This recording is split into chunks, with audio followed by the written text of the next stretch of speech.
Bonjour, bienvenue à toutes et à tous. Merci de nous rejoindre aujourd'hui pour ce webinaire qui sera dédié aux nouveautés de Visiatif PLM. Donc, je suis ravi de voir qu'il y a beaucoup de personnes, hein, donc, ce qui témoigne de l'importance de la gestion du cycle de vie des produits dans les entreprises. Donc, aujourd'hui, nous allons découvrir ensemble les dernières mises à jour et fonctionnalités de Visiatif PLM. Qui sont conçus donc pour améliorer la collaboration, optimiser les processus et accélérer le développement de vos produits. Cette présentation sera animée par Christophe Rouchon, qui est responsable produit donc chez Visiative. Pour des raisons de confort, vos micros ont été coupés, étant donné que vous êtes assez nombreux. N'hésitez pas à poser vos questions et à interagir donc, tout au long de la présentation. Notre objectif, c'est de faire de cette session un moment d'échange enrichissant pour vous fournir les informations nécessaires et tirer le meilleur parti de notre solution. Pour poser vos questions, je vous remercie d'utiliser l'onglet questions et non pas l'onglet chat, donc qui est prévu à cet effet dans votre panneau de contrôle. Les réponses seront apportées donc, par Christophe à la fin de la session. Voilà, donc nous allons pouvoir démarrer d'ici une petite minute, le temps que les dernières personnes puissent se connecter. Je vous demanderai juste de me confirmer donc via l'onglet questions que tout est OK, que vous entendez bien ma voix et que vous voyez bien l'écran. Voilà, et ensuite on va pouvoir démarrer. Merci à tous.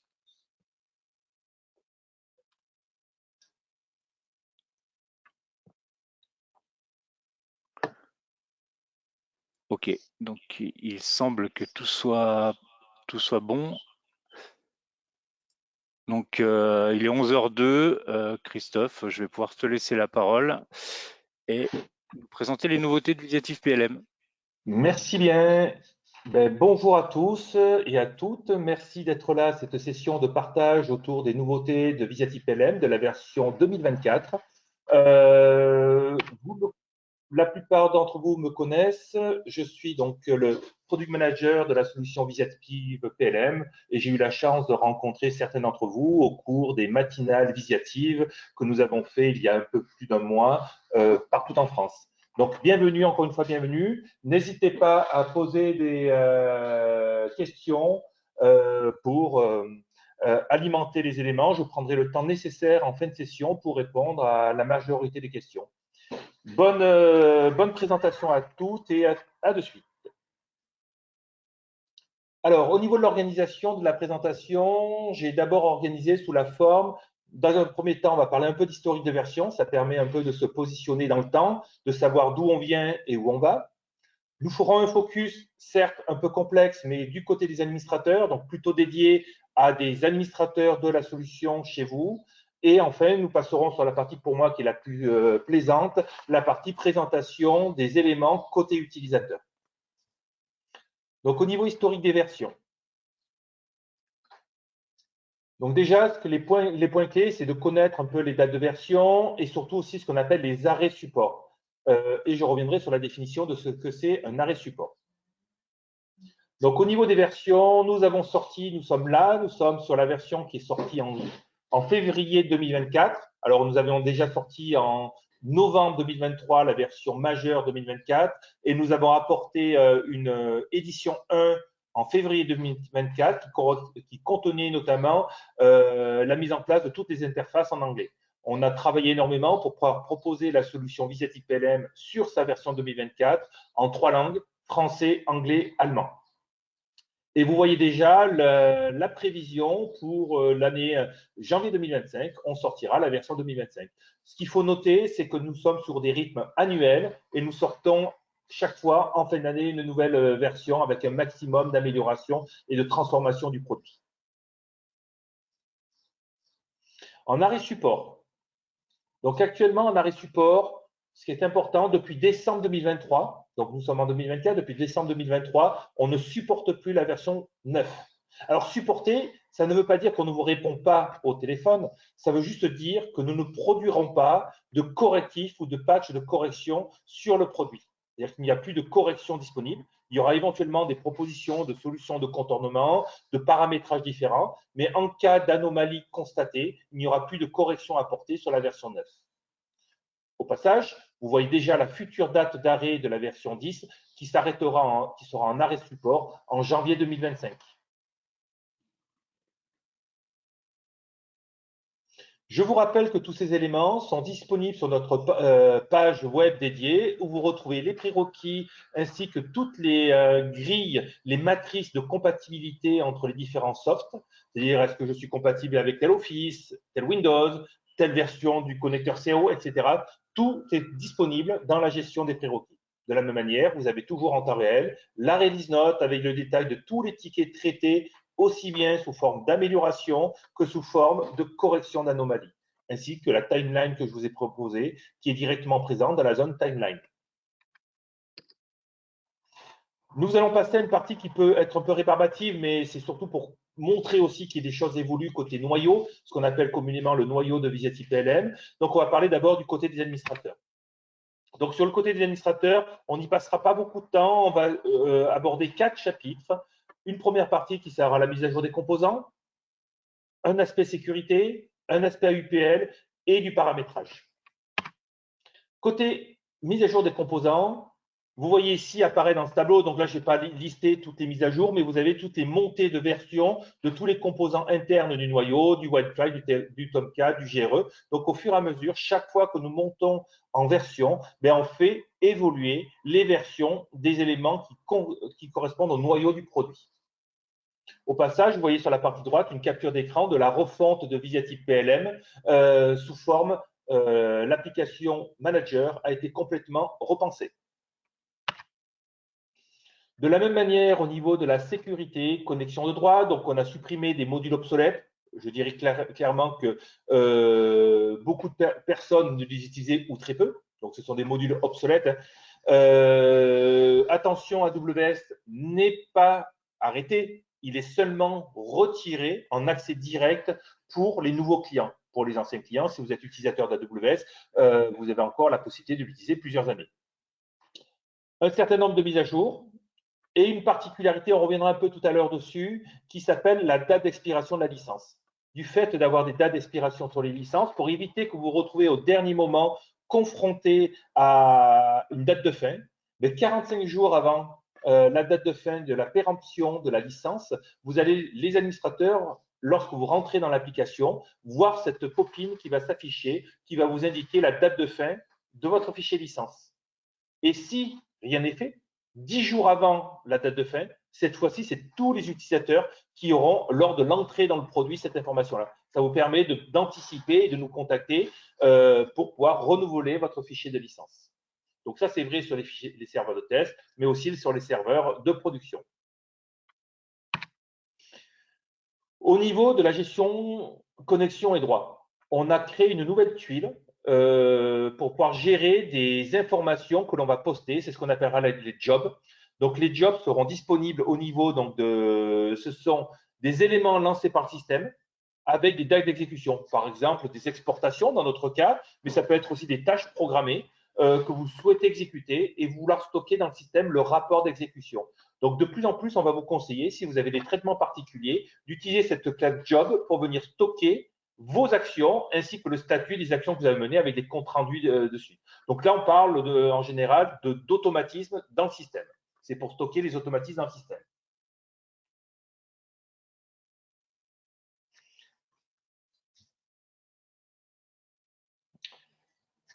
Au niveau de la connexion, on a mis en place un nouveau mode de connexion, si vous le souhaitez, c'est-à-dire de travailler avec la connexion Agora Identity. Donc, Agora Identity, c'est une plateforme que nous développons sur l'ensemble des équipes Visiative et qui permettra de, si vous êtes identifié dans la plateforme Visiative, vous n'avez plus besoin de vous réidentifier dans la plateforme Visiative PLM. On aura ce qu'on appelle une continuité d'authentification via du SSO. Donc ça, c'est intéressant, c'est-à-dire que vous pourrez passer d'un produit Visiative à un autre sans vous réidentifier uniquement par un partage de la connexion.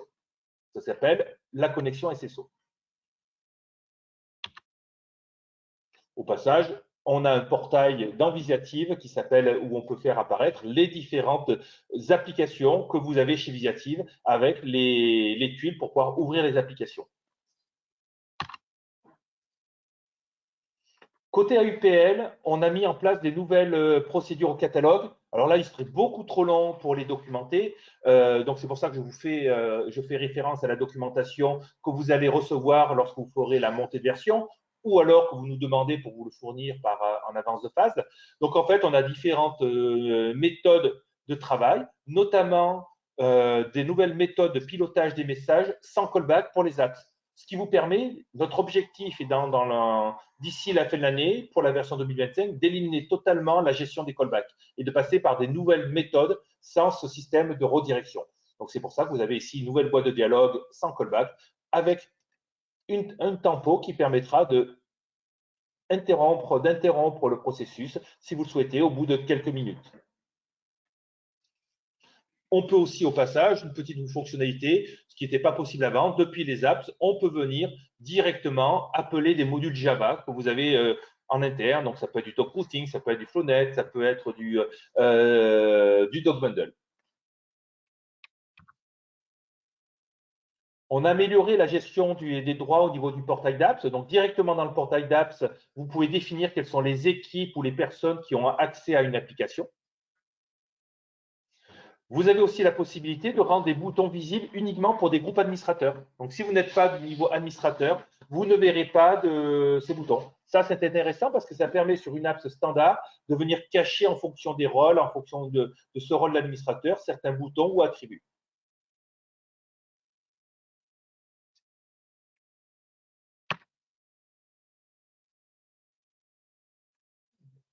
On a rajouté des menus ou on a renommé des menus de base.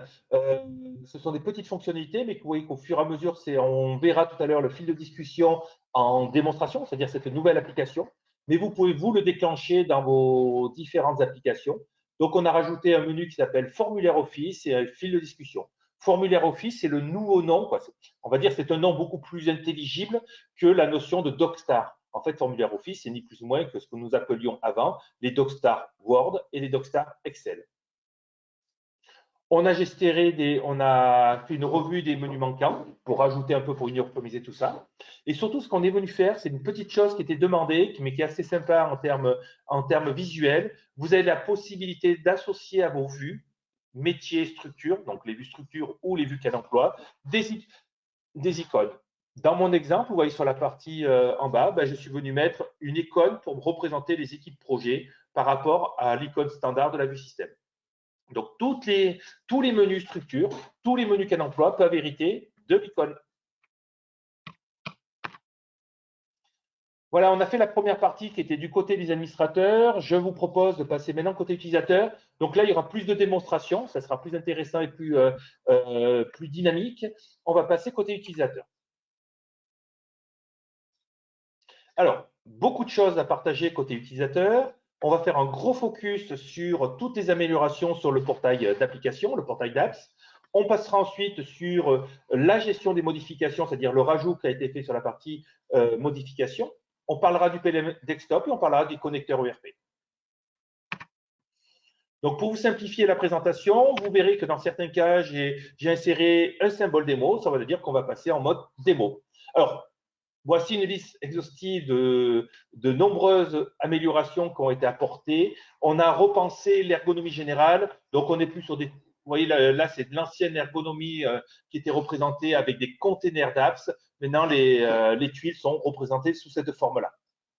Donc, ça, retravail au niveau esthétique. On a mis des boutons de navigation directement dans les vues métiers. On a essayé de travailler au maximum sur l'UX. C'est un chantier où c'est un éternel recommencement. C'est-à-dire que vraiment, on essaye d'investir un maximum d'énergie sur l'UX, donc la user experience, pour faire que nos interfaces soient les plus agiles possibles et les plus utilisables pour vous. Donc, on n'hésite pas à repenser les interfaces pour qu'elles soient le plus utilisables. Premier cas, premier chapitre avec une première démonstration, les recherches simples et avancées. Donc, c'est un chantier qu'on a mené sur 2 ans. Donc, vous avez eu une première livraison sur la version 2024 et on va encore améliorer ça sur la version 2025. Je vous préciserai un peu le périmètre des améliorations. Donc, pour cela, je vais changer d'écran. Donc, maintenant, on est sur un environnement de travail et je vais tout simplement rentrer dans Visiatype PLM. Donc, comme je suis déjà identifié, il a récupéré, il ne m'a pas demandé qui j'étais parce que j'ai demandé dire sur cet ordinateur-là, parce que je suis identifié dans Windows, je veux que tu rentres automatiquement. Et là, je suis rentré dans mon portail utilisateur en tant que Roman Chilo. Donc, en tant que Roman Chilo, je vais voir un petit peu cette notion de recherche. Donc, notre objectif maintenant est de travailler sur la partie recherche. Donc, c'est très simple. En fait, vous voyez ici sur un bouton, ici, je peux ouvrir l'application de recherche. Ça va ouvrir un nouvel écran par défaut, c'est parce que c'est comme ça que je l'ai paramétré. Je peux soit faire une recherche simple. Alors, recherche simple, je vous rappelle les 3 niveaux de recherche. Si je tape ici un mot-clé, ça va chercher ce mot, quels que soient les objets. Ça va chercher de manière très, très large. Si j'ouvre le petit menu ici, je peux venir demander une recherche simple en précisant une classe. Vous imaginez que si je dis la classe ici, la classe projet, je peux lui dire montre-moi tous les projets.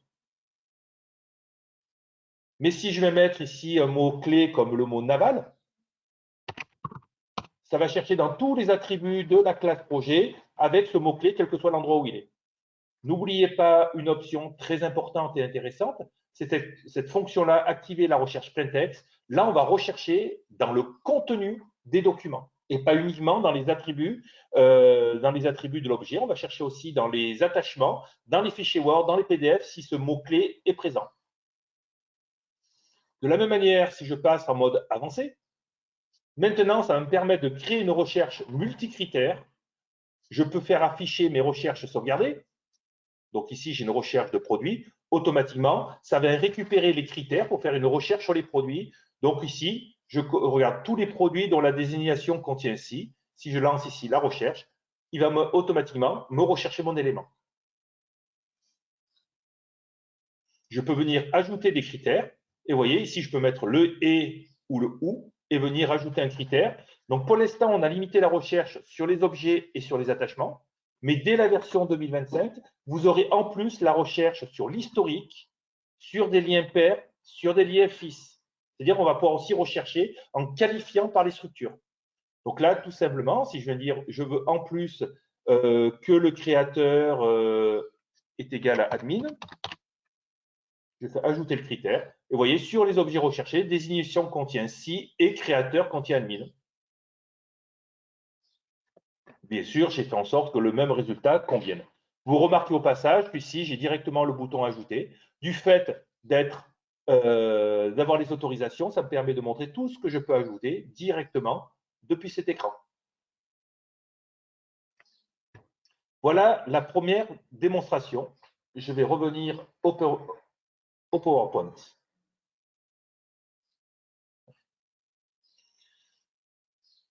Fil de discussion. Donc, le fil de discussion, c'était une ancienne fonctionnalité que peu d'utilisateurs finalement utilisaient, mais qui est quand même très, très poussée. Donc, en fait, je vais vous la représenter, surtout, on l'a réécrite pour qu'elle soit la plus agréable possible en termes d'utilisation. Donc, on repasse ici sur la présentation. Voilà.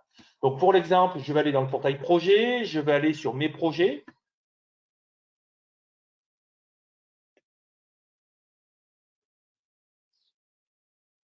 Donc, ce projet-là, si j'ouvre ici, vous voyez qu'ici, il y a un petit symbole qui est apparu. Ça veut dire qu'il y a des fils de discussion. Directement, ce symbole est visible dès qu'il y a un fil de discussion sur l'objet. Mais je peux aussi accéder au fil de discussion par un simple clic droit, fil de discussion.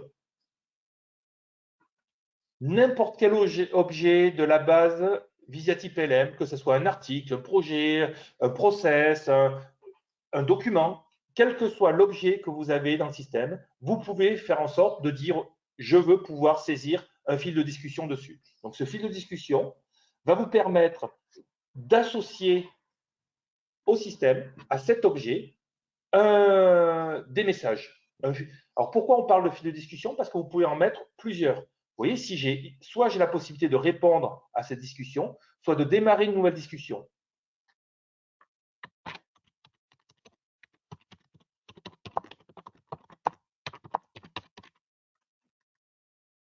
Si j'ai fait envoyer, tout le monde va voir ce message-là, toute personne qui rentrera dans le fil de discussion. Donc, j'ai la possibilité de venir réduire la ligne des destinataires pour définir ce message comme étant un message privé, soit directement en appelant des rôles, des groupes, des niveaux ou des utilisateurs. Si je fais ça, ce message, cette discussion-là sera privée. Elle sera privée entre ici les admins et l'utilisateur, forcément Romain Chilo, qui, elle, bien sûr, peut venir modifier, supprimer sa discussion. Alors qu'ici, je peux aussi répondre. Alors, on a fait en sorte qu'on peut se répondre à soi-même. Ça permet de faire un pense-bête. On n'est pas obligé, on n'a pas exclu. Celui qui est en train de saisir le message, il peut s'envoyer un message. Ça permet de faire des notations directement sur l'objet. C'est-à-dire, si je veux m'envoyer un message et qu'il soit privé, j'ai tout à fait le droit. Ça me permet de mettre des annotations sur le projet, dans ce cas-là, privé.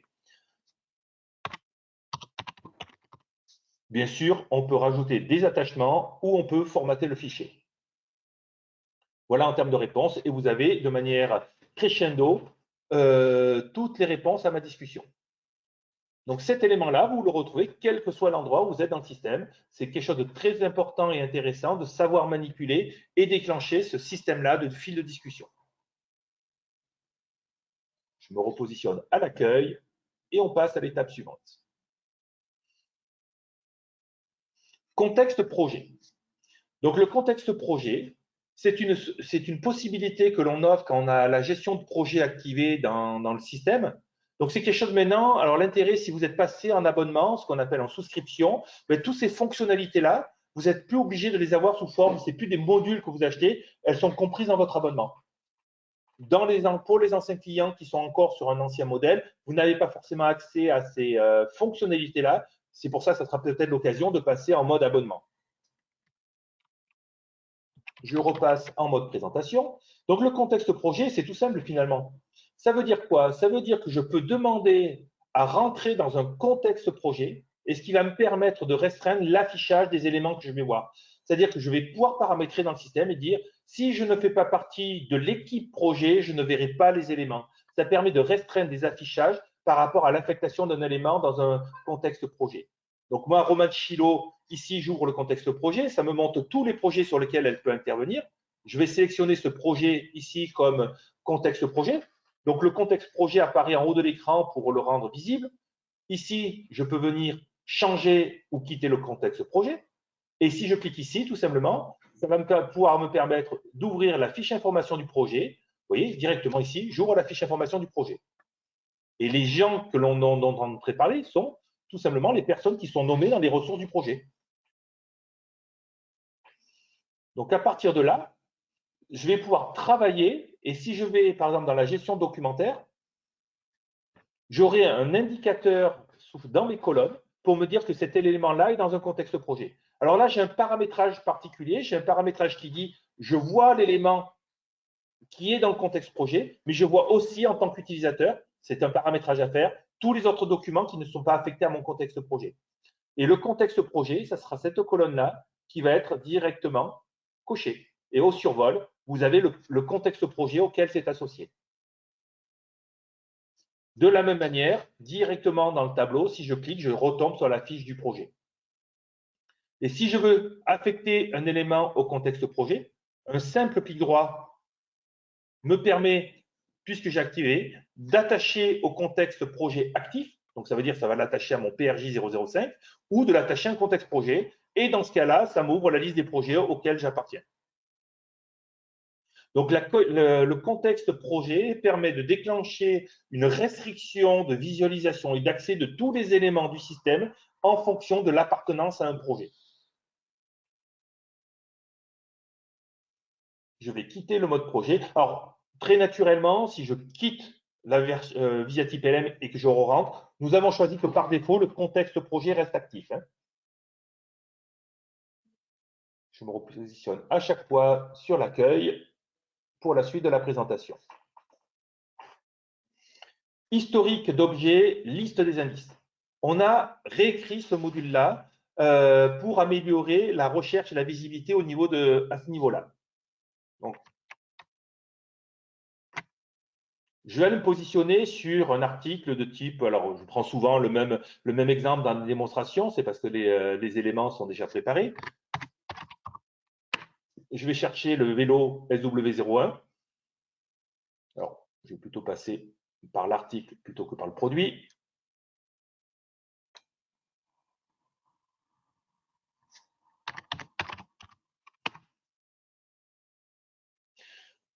Ici, je vous voyez à l'écran, c'est facile, j'ai tous les droits, j'ai 2 révisions disponibles. Mais l'idée, c'est que, imaginons que je sois dans un autre écran et que je sois positionné que sur mon indice ici.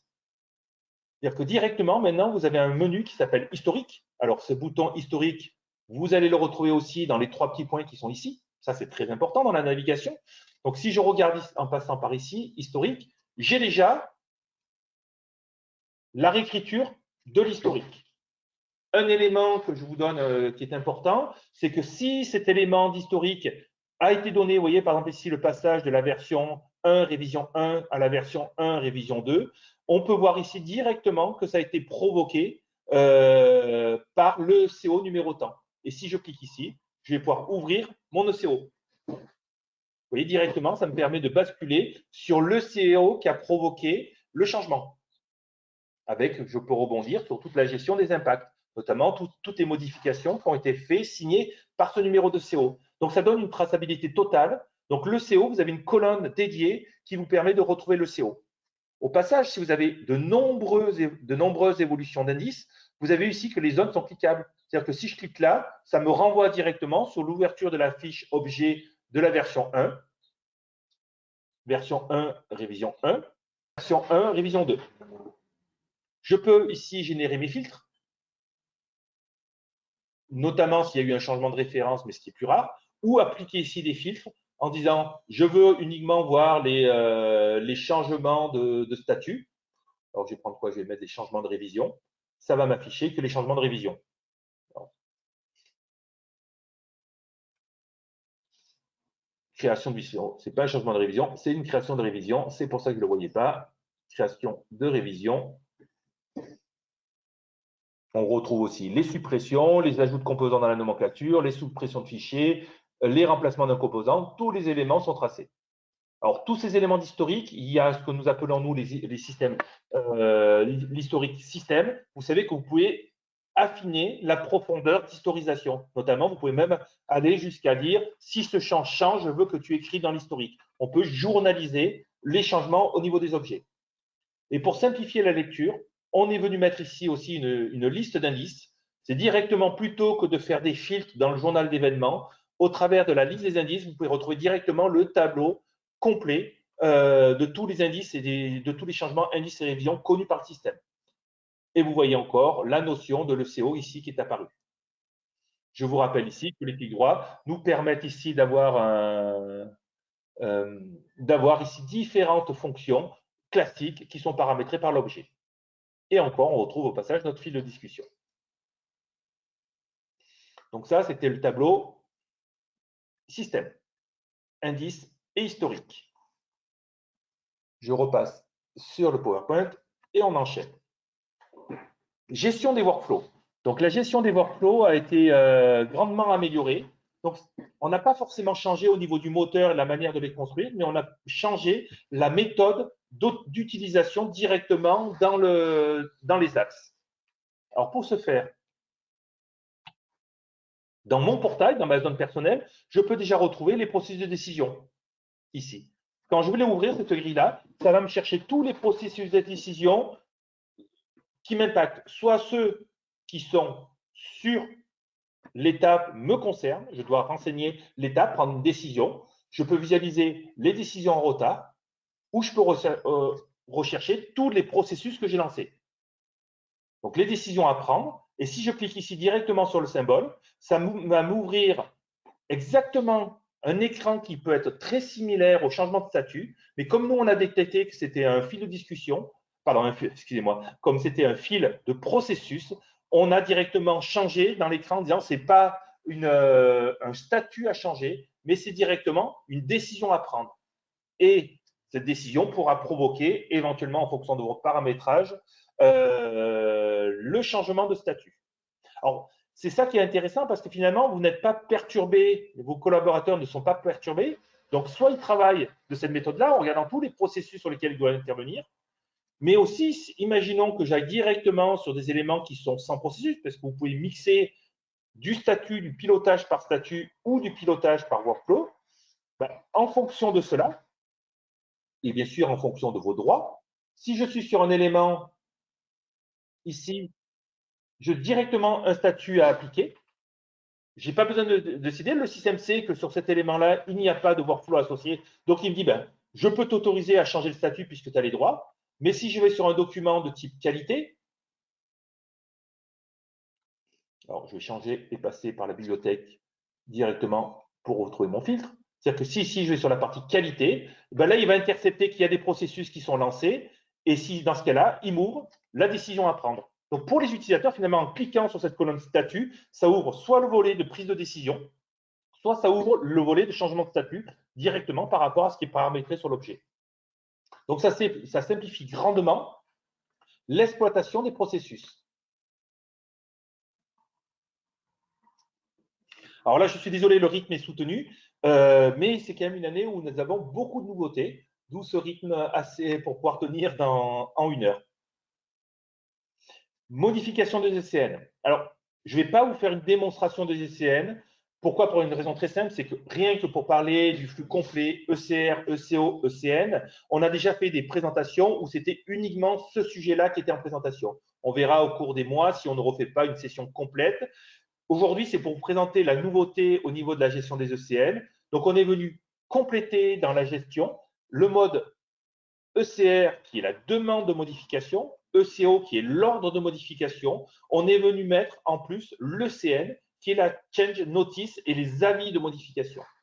Donc, l'idée a été de compléter le duo ECR-ECO par la partie ECN. Donc, on va faire à la fois la réalisation du dossier papier, donc on va être capable de générer des formulaires et aussi de gérer des enquêtes avec des avis de modification pour que les gens puissent dire j'ai bien pris en compte la modification. Donc, au niveau des écrans, si vous allez dans le portail, par exemple, bureau d'études, gestion des modifications, vous voyez apparaître des nouvelles tuiles qui vous permettent de voir les ECN à détailler, les ECN à suivre et les ECN terminés. Donc ici, j'ai mis à l'écran les deux ECN qui sont en cours de construction et vous voyez ici qu'ils ont des documents. Et en fait, ces ECN, ce sont des documents que vous allez pouvoir construire, qui sont des formulaires qu'on met à votre disposition. Donc, vous voyez ici le type adaptation formulaire Office. Je vais l'ouvrir ici. Et vous voyez qu'ici, c'est directement ce type de document que vous allez pouvoir construire pour lister les actions. Donc, dans l'avis de notification, on va déclencher des actions, notamment pour pouvoir retourner les informations des différents services qui ont fait l'application de l'ECN.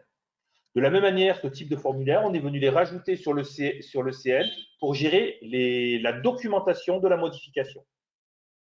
Donc ça, on fera une démonstration, je dirais, plus approfondie lors d'une session spécifique sur la gestion des modifications.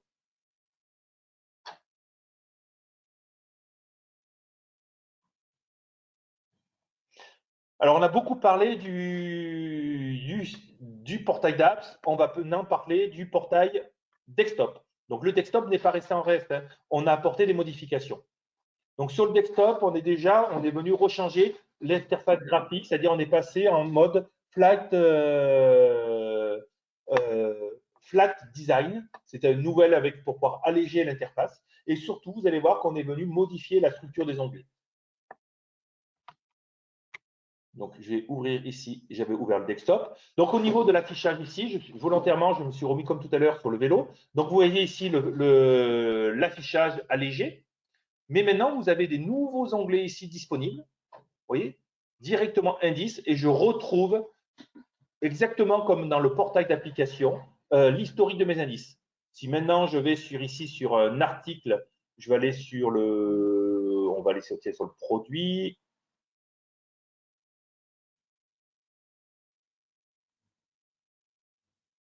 Je vais ouvrir la fiche. Ici, vous voyez, je vais avoir à la fois les indices et les attachements parce que les attachements sont autorisés. Je vous rappelle qu'avant, ça, vous ne pouvez pas le faire, c'est-à-dire vous étiez obligé de changer ici de vue, alors que maintenant, on est venu mettre directement dans l'objet l'indice, l'attachement et l'historique. Vous avez aussi accès à le même écran, c'est-à-dire l'historique des indices.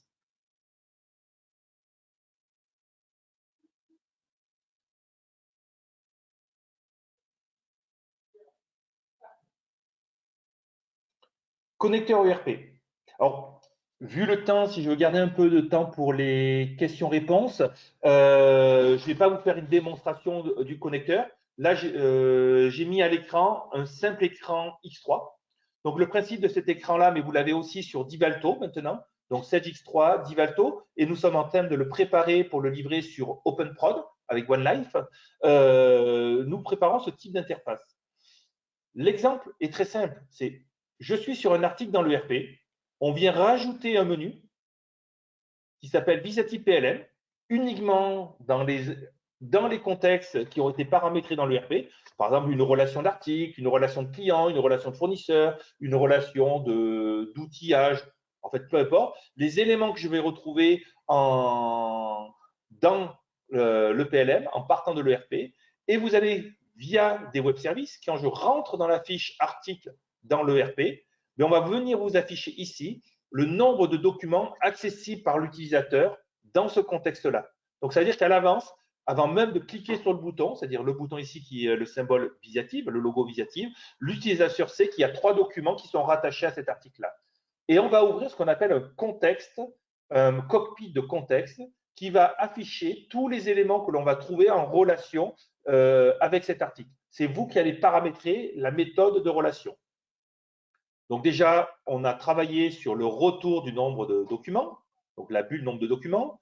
On a mis en place des systèmes d'abonnement pour faire de la synchronisation de données, c'est-à-dire que des données de l'ERP remontent directement dans le PLM sous forme de web service. On arrête la gestion par des fichiers texte, mais aussi on a mis en place un web service qui permet directement depuis l'ERP de ranger des documents dans le PLM.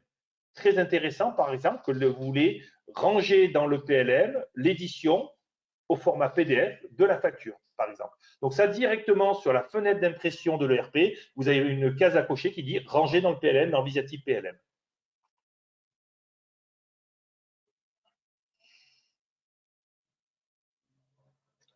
Je vous avais dit tout à l'heure qu'on utilisait la classe Job. Eh bien, c'est le cas. Ici, sur la partie nomenclature, chaque fois que vous allez déclencher en mode manuel, alors le mode manuel, c'est ni plus ni moins de faire un clic droit, envoyer vers Divalto, envoyer vers Sage X3, ou en automatique lors d'un changement de statut, on va déclencher des web services qui vont directement aller écrire dans l'ERP pour envoyer, faire de la création d'articles et de nomenclature. Et tous ces flux seront disponibles et visibles. Vous allez pouvoir retrouver le résultat de tous ces appels-là directement stockés dans la classe Job.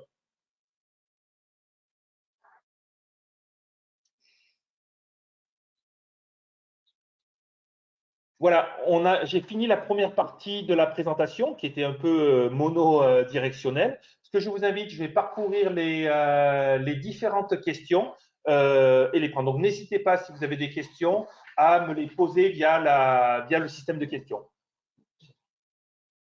Alors, première question, un outil est-il disponible pour remplacer AWS? Oui, en fait, le remplacement d'AWS, c'est le portail d'application. On arrêtera AWS à partir du moment où la totalité des fonctionnalités d'AWS seront portées d'une manière ou d'une autre dans le portail d'application. Pour l'instant, on n'est pas encore en mode d'arrêt AWS. Donc, la fin d'AWS, sera le portail, le futur, je dirais, d'AWS, sera le portail d'application. Alors, une question, la date de fin d'expiration est-elle paramétrable? Alors, oui, elle est paramétrable, mais elle est paramétrable par les services administratifs de Visiative. C'est nous qui mettons la date d'expiration en fonction de votre date anniversaire de renouvellement de maintenance ou de date de souscription. Donc, cette date-là n'est paramétrable que par nos soins. Vous ne pouvez pas, vous, la modifier sur votre organisation.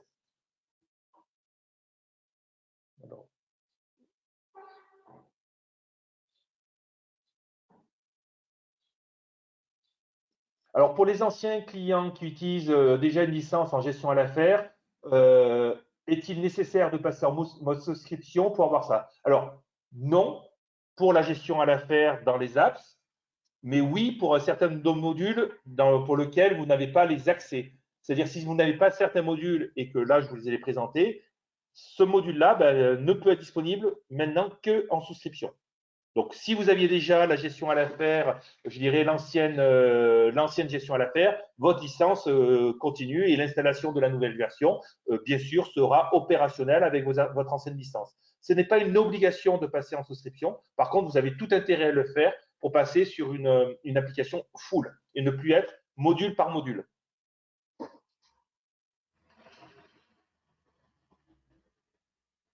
Alors, le portail d'apps est déjà disponible pour la version 2024, comme je vous l'ai montré ici. Il va être complété pour la version 2025. Par contre, il y aura toujours AWS en 2025. On n'est pas encore en arrêt produit. On estime arrêter l'utilisation d'AWS à partir de la version 2026. Donc, on va dire au 1er janvier 2026. Entre-temps, on reste sur les deux produits disponibles en parallèle. Alors, est-ce qu'il y aura un replay disponible de ce webinaire? Oui, il sera disponible en ligne. Est-ce qu'il y a des changements sur le bac documentaire? Non, pas cette année. Il n'y a pas eu encore de changement sur le bac documentaire. On va le réécrire au format application, je pense, l'année prochaine.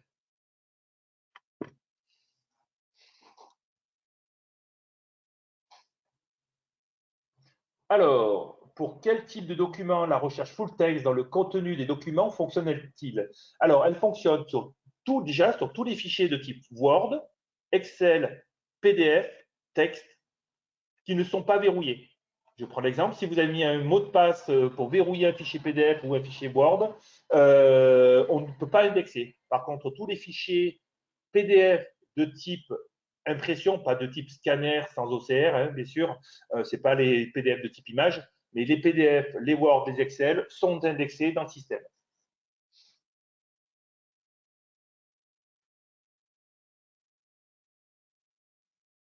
Alors, j'ai pu comprendre qu'on n'avait plus besoin de Java sur le poste client. Alors, de manière générale, sur la majeure partie des outils que je vous ai présentés, on n'a plus besoin de la partie Java. Cependant, si vous utilisez des anciens modules type DunkBundle que nous n'avons pas encore écrit dans le nouveau format, vous êtes obligé d'avoir l'ancien module installé. Vous pouvez l'appeler depuis les apps, mais s'il n'a pas de Java installé, vous ne pourrez pas l'ouvrir. Aujourd'hui, notre objectif à terme, c'est de n'avoir la version, le plugin Java installé sur les ordinateurs que si vous avez besoin du desktop. Si vous êtes en mode apps pur, vous n'aurez plus besoin de Java installé sur l'ordinateur. Mais on n'a pas encore fini ce chemin de transformation du produit. Alors, je vérifie si j'ai bien répondu à l'ensemble des questions. N'hésitez pas s'il y avait… Hop là. S'il y a d'autres questions, je suis à votre disposition. Pour l'instant, je ne vois pas d'autres questions dans l'espace de questions. Ah, hop, voilà. Alors est-ce que si on ne renouvelle pas la licence VisaType LM, VisaType LM ne fonctionnera plus? Oui, exactement. Si vous ne renouvelez pas la maintenance de VisaType LM, l'outil ne sera plus accessible. Il sera uniquement accessible en consultation. Vous ne pourrez plus créer de nouveaux enregistrements dans VisaType LM.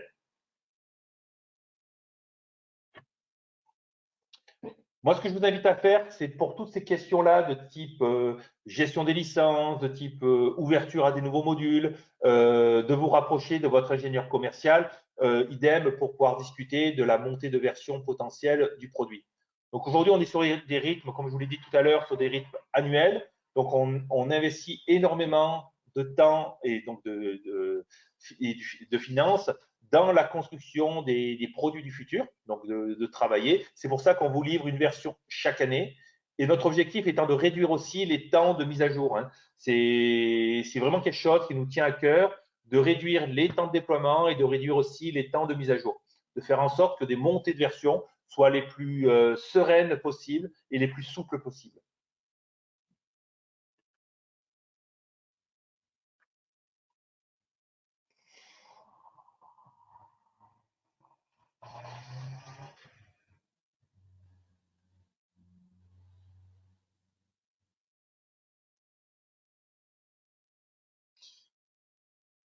Je vous laisse encore quelques secondes si vous avez besoin de poser une question pour les… Ah voilà, Joanna. Voilà. On me remercie, c'est gentil, mais merci aussi à vous pour votre participation. Donc n'hésitez pas, s'il y a encore une question ou deux, nous avons les 2-3 minutes qui vont bien pour pouvoir y répondre. J'espère ne pas avoir passé à côté de certaines questions, vu la liste qui était assez longue.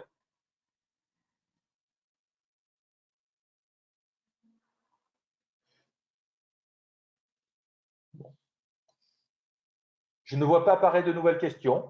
Ce que je vous propose, c'est de mettre un terme à cette présentation. Donc, n'hésitez pas surtout à vous rapprocher de vos ingénieurs commerciaux, de ce qu'on appelle communément les IC, pour les contacter, pour en savoir plus sur l'accompagnement qu'on peut vous offrir pour faire les montées de version et découvrir cette nouvelle version avec eux.